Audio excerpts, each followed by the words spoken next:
August 30th, 1935. The Florida Keys basked under a flawless summer sky.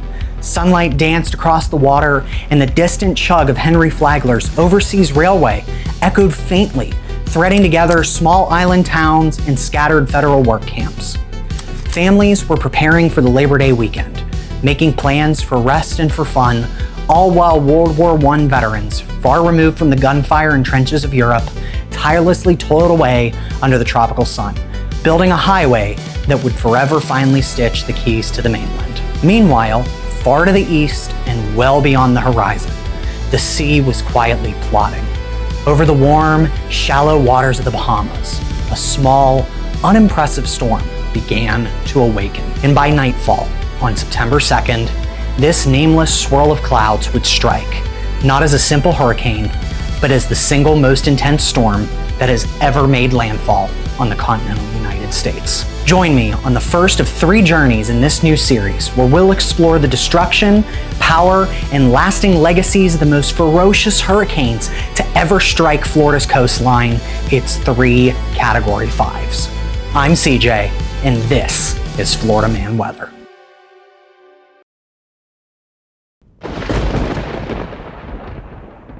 In the summer of 1935, meteorology was still well in its infancy. The science was still dominated by meteorologists using pencils, paper charts, and educated guesses. There were no satellites, no radar screens glowing with swirling storms, just a few scattered observation posts and the telegraphed reports of ship captains and island weather stations. In the days prior to its formation, a handful of meteorologists had noted unsettled weather east and north of the Turks Islands, the kind of atmospheric conditions that sometimes bred storms. But in the storm's earliest hours, the Labor Day hurricane would go virtually undetected. Back in Miami, a few Weather Bureau staff leaned over their maps, tracing the dots of reported positions, frowning at the barometer readings. It didn't look like trouble, at least not yet. Out in the Keys, families enjoyed their weekend, and in the federal work camps, World War I veterans kept building the long causeway that would bind the islands to the mainland. By Saturday, August 31st, when the U.S. Weather Bureau sent out its first advisory, the tone was measured, even reassuring. Somewhere about 60 miles east of Long Island in the Bahamas, there was a small but noteworthy tropical system. Yet, in less than a day, the storm would explode in strength. A transformation so fast and so violent that modern meteorologists call this process explosive intensification. By the time the storm reached Andros Island, it had jumped from a weak Category 1 to a ferocious Category 5. And despite its fury, the hurricane was small, dangerously small. The kind of hurricane whose compact eye wall concentrated every mile per hour of wind into a tight, lethal core. The Weather Bureau tracked the storm as it scraped through the Bahamas and emerged into the Florida Straits, carving towards the northwest like a spinning buzzsaw, feeding on the Gulf Stream's heat. Sunday, September 1st, brought the first flicker of real alarm as forecasters on the mainland U.S. began to realize Florida may be at risk from a direct strike. The Weather Bureau ordered storm warnings for the Florida coast from Fort Pierce to Fort Myers, and at 9:30 that morning, the U.S. Coast Guard station in Miami sent a plane skimming low over the coastline, tossing message blocks into campgrounds and marinas. These messages were simple: storm coming, seek shelter. A second flight followed that afternoon, but by Monday morning, the planes were grounded and the hangar doors shut tight. By 3:30 a.m. on Labor Day, Monday, September 2nd, 1935, a new advisory warned that the storm would probably pass through the Florida Straits Monday, with high tides and gales for the Keys and ships in its path. But as the day progressed, meteorologists began to realize the Keys would take a direct hit.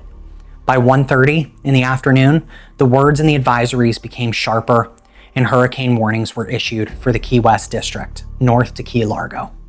That afternoon, around 2 p.m., a message reached Fred Gent, the serving assistant administrator for the Florida Emergency Relief Administration. In the veterans' camps on the Upper Keys, flimsy shacks sat just feet above sea level, and if the hurricane did hit, they would be death traps.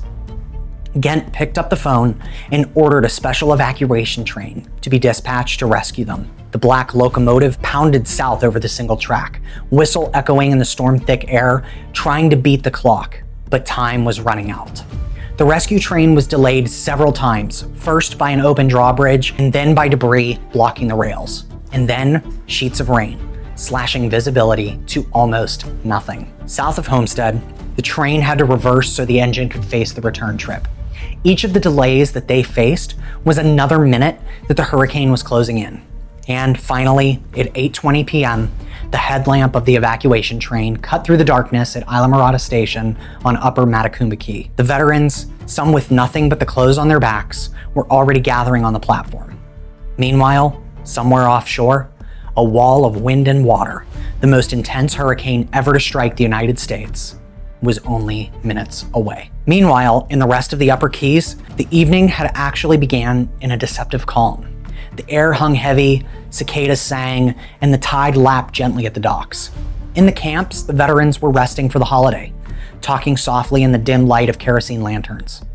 While in nearby homes, families lingered on porches, breathing in the smell of salt and mangrove. As the onslaught reached the islands, the train carrying the veterans from Islamorada was still thundering north, with its crew and passengers hoping to reach the mainland before the storm reached its penultimate fury. The wind came first, a rising moan that became a roar, blasting the vulnerable islands at over 185 miles per hour. The island's crude infrastructure and plant life were no match. Palms pent low to the ground, their fronds being stripped bare while roofs and buildings shuddered before tearing away. The locomotive's engineer, Les Standiford, noticed something out in the raging storm. At first, it was just a shadow in the darkness, and then he realized. It was a wall of water, 17 to 20 feet high, charging out of the Atlantic Ocean like a moving cliff. Within moments, the storm surge struck the islands with unholy force, pushing 11 of the train cars off the tracks and into the raging waters of Florida Bay, leaving only the locomotive and the tender upright. Outside the train, automobiles and pieces of debris spun in the current. Those clinging to the locomotive's steel bulk hung on through the night as it was the only thing heavy enough to resist the ocean's pull. But miraculously, everyone on board would survive the chaos. In the rest of the islands, horrified residents were clinging to whatever they could, hoping the waters wouldn't take them out to sea. Entire families would vanish. In the work camps, destruction was absolute. Wooden barracks disintegrated, tents dissolved into the wind. Entire structures and human beings vanished into the churning black water, carrying victims into the darkness. More than 260 veterans, along with wives and children that didn't evacuate, died that night. Survivors clung to palm trunks and floating wreckage, dodging the debris being hurled like missiles by the wind. And yet, amid the horror of the storm's ongoing ferocity and devastation, there were miracles.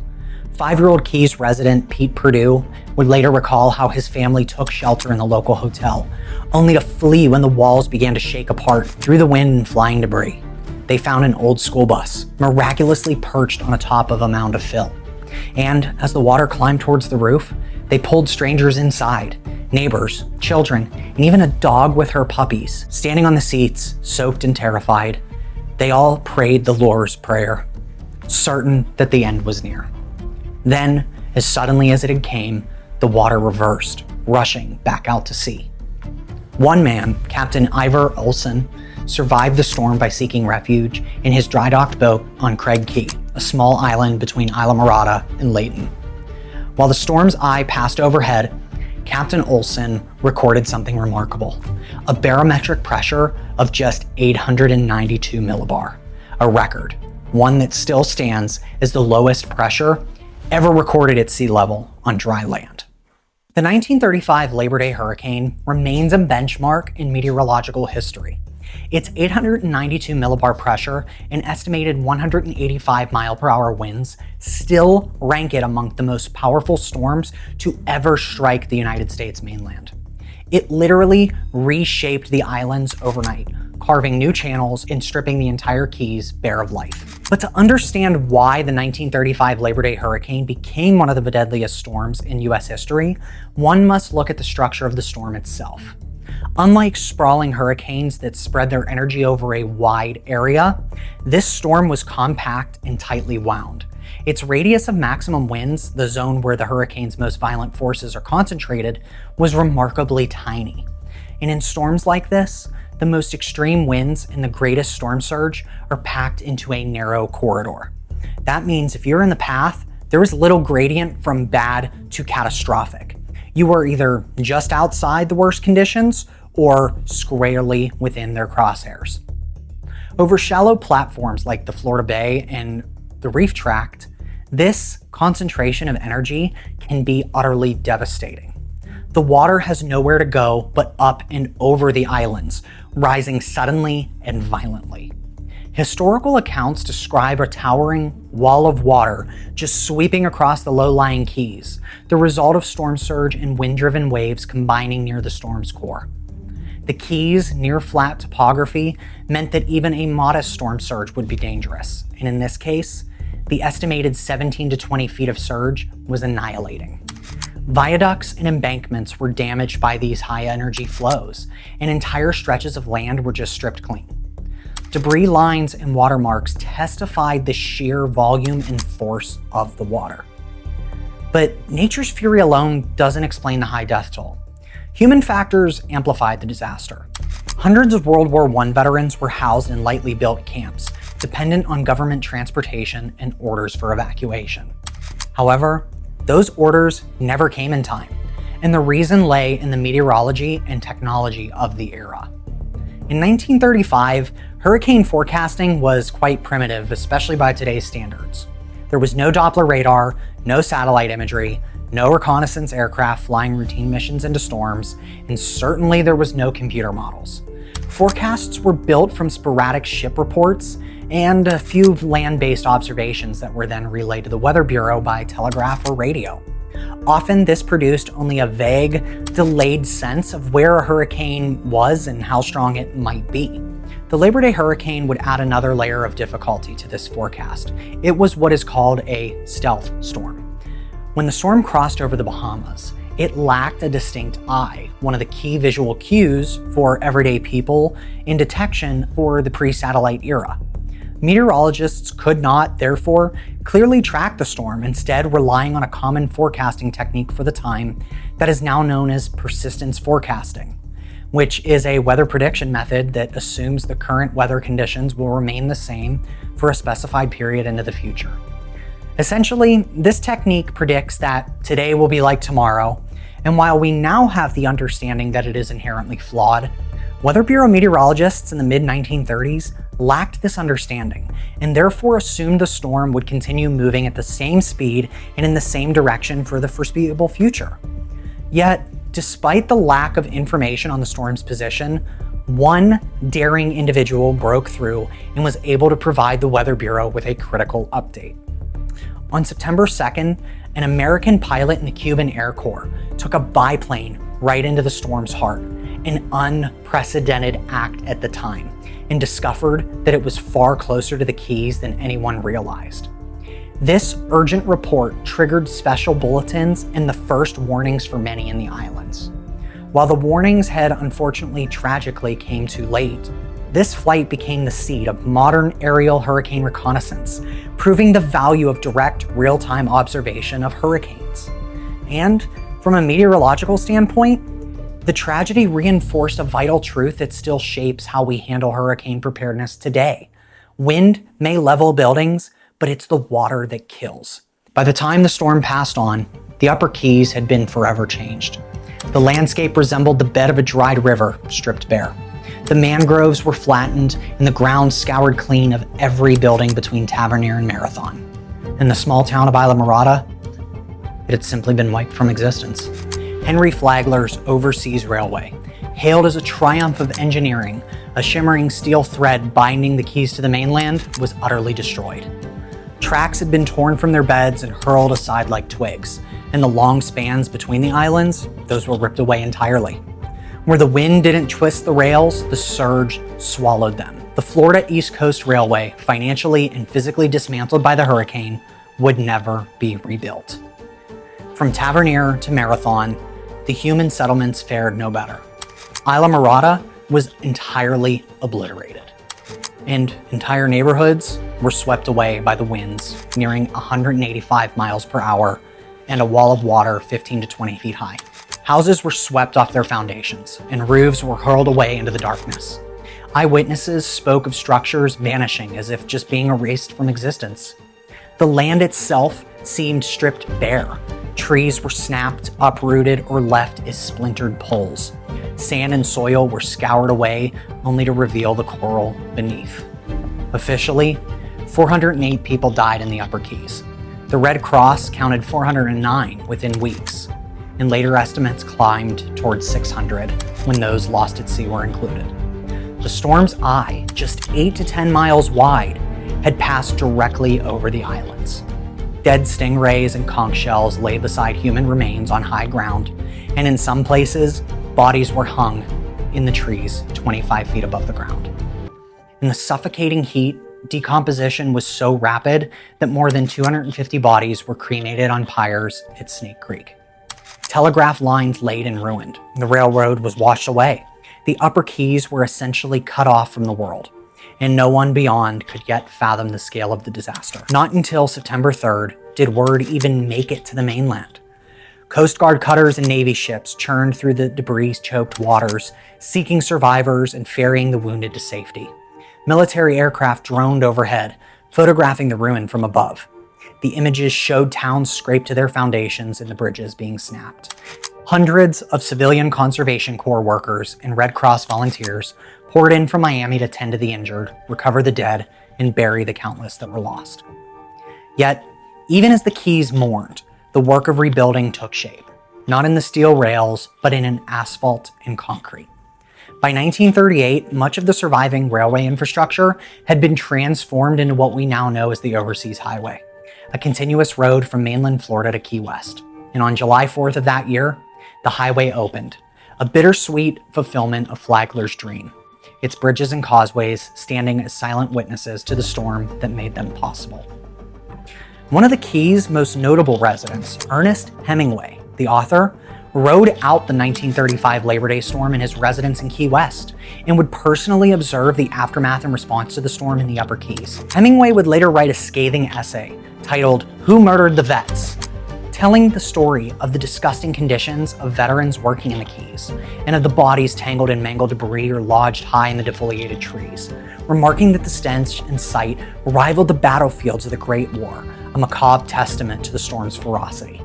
This seared the story into the public mind, fueling changes in how veterans were treated and how disasters would later be managed. President Roosevelt, stunned by the reports, ordered an immediate investigation into why hundreds of World War I veterans who were sent to the Keys to work on public projects had been left in the path of a storm of such magnitude. Congressional hearings had followed, seeking to assign blame and to compensate the widows and families, and to demand better from the nation's disaster response. Some had concluded that it had been a natural calamity beyond human control. Others were unflinching in their criticism of the government's failure to act sooner. The tragedy would ultimately spur change: relief payments for the victims' families, improvements in hurricane forecasting, and a sharper federal awareness of the human stakes in storm warnings. In the storm's grim aftermath, anger simmered across the nation. Public outrage swelled, and under its weight, a government inquiry was convened. Its stated mission was to examine the Weather Bureau's forecasting, the flawed government response, and the chain of decisions that left so many exposed. Yet, when the official findings were released, they pointed their finger not at the human misjudgment, but at the heavens, calling the hurricane an act of God, as though the machinery of bureaucracy bore no part in the disaster that befell the Florida Keys. For survivors and critics, this was a bitter pill to swallow. They knew the truth was far more complicated. Forecasts had been incomplete, warnings came late or not at all, and there were no plans to evacuate the residents to safety. The framing of the tragedy as purely a force of nature was more than official stance. It was a shield, deflecting responsibility and dulling the momentum for policy change. But the public, stirred by the words of Ernest Hemingway and their own sense of injustice, would not let the story fade. Congressional hearings followed into early 1936, pressing for answers and relief for the veterans' families, and quite frankly, an honest reckoning with the failures that had compounded nature's wrath. Slowly, the reform began to take shape. The 1935 Labor Day hurricane became the spark for a sweeping overhaul of the U.S. Weather Bureau's hurricane warning network. New regional hurricane warning centers were then established in San Juan, Puerto Rico, New Orleans, Louisiana, and Jacksonville, Florida, each with its own slice of the Atlantic to monitor. Forecast cycles were cut from 12 hours to 6, and hourly updates when landfall loomed. In Washington, Congress approved $128,000, significant for the time, to expand observation networks and improve tropical cyclone reporting. The Jacksonville Center, born from these reforms, would eventually relocate to Miami in 1941, evolving into what we know today as the National Hurricane Center. Among the storm's most remarkable legacies was the birth of hurricane aircraft reconnaissance. A brave American barnstormer pilot serving in the Cuban Air Corps would take his plane straight into the hurricane's fury. He discovered that it was far further north and far closer to the Keys than anyone had predicted or realized. And his urgent report triggered special bulletins, the first warnings to reach many in the storm's path. Though it came too late for most, that single flight planted the seed of today's hurricane hunters, proving that sometimes progress begins not with committees or budgets, but with individual courage in a moment of need. The disaster's influence extended far beyond the realm of meteorology. The Federal Emergency Relief Administration's Veteran Work Program was soon dissolved thereafter, and its functions absorbed by the Works Progress Administration. Congress passed the Hurricane Work Exclusion Act in 1939, changing how disaster recovery labor was treated under federal insurance and unemployment tax laws. Hearings focused on securing compensation for the dependents of those killed, marking an early shift towards recognizing disaster response as part of the federal government's social responsibility. These were the seeds of what, decades later, would become modern disaster management agencies like the Federal Emergency Management Agency. Yet, from a scientific perspective, the storm became a permanent benchmark. Its record low pressure and extreme winds were, for decades, the yardstick against which other hurricanes were measured. Its tiny, 8-mile-wide eye and concentrated energy proved that even compact systems could unleash destruction on a scale rivaling most of the larger storms, an insight reinforced by later hurricanes like Andrew and Michael. The shift from persistence forecasting to dynamic, observation-driven models, the creation of specialized hurricane centers, and the embrace of the aerial reconnaissance all grew directly from this storm's legacy. Each improvement carried with it a promise that the tragedies of the past would guide the protections of the future. Today, in the small town of Isla Mirada, a stone obelisk stands on the side of US 1 at mile marker 81.5, the Florida Keys Memorial, or Hurricane Monument. Dedicated in 1937, it holds the remains of nearly 190 souls, ashes and bones laid to rest in the crypt at its base. Its bronze plaque reads, "Dedicated to the memory of the civilians and the war veterans who lost their lives in the hurricane of September 2nd, 1935.